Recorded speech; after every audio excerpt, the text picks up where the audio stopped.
যেন কানে শুনি সদা তোমার কালাম হে খোদা, চোখে যেন দেখি শুধু কোরআনের আয়াত, শুনো আমার মুনাজাত, শোনো শোনো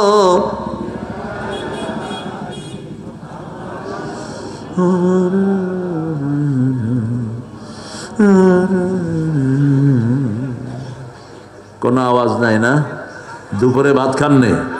একটু জোরে বলেন, শোনো শোনো ইয়া ইলাহি আমারি মুনাজাত, শোনো আমারি মুনাজাত, মসজিদেরি ঝাড়ু বরদার ও কামারে হাত, শোনো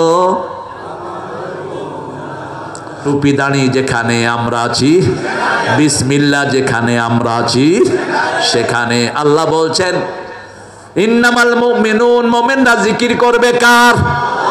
বাজে জিকির যেন মুখে না আনে। যারা জিকির বানায় এরা মুশরিক। জিকির আল্লাহ ঠিক করে দিয়েছেন, তুই বানালি কেন? প্রথম জিকির হলো কোরআন। প্রথম জিকির কি? কুল হুয়াল্লাহু আল্লাহুস লাম ইয়ালিদ ওয়া লাম ইয়াকুল লাহু। এখন সবার জন্য জান্নাতে বাড়ি হয়ে গেছে। আল্লাহ বলছেন এই সূরাটা যে পড়ে আমি আল্লাহ তার সাথে সম্পর্ক জোড়া লাগাই। এই সূরাটাকে যে ভালোবাসে আমি আল্লাহ তাকে জান্নাতে পৌঁছায় দেই। এই সূরাটা 10 বার যে পড়ে তার জন্য জান্নাতে আমি একটা প্রাসাদ বানায়া দেই। 12 রাকাত সুন্নত যে 5 ওয়াক্ত নামাজে পড়ে তার জন্য আমি জান্নাতে প্রাসাদ বানায়া দেই। নামাজে দাঁড়িয়ে যারা শরীরের সাথে শরীর লেগে দাঁড়ায় তার জন্য জান্নাতে প্রাসাদ বানিয়ে দেই।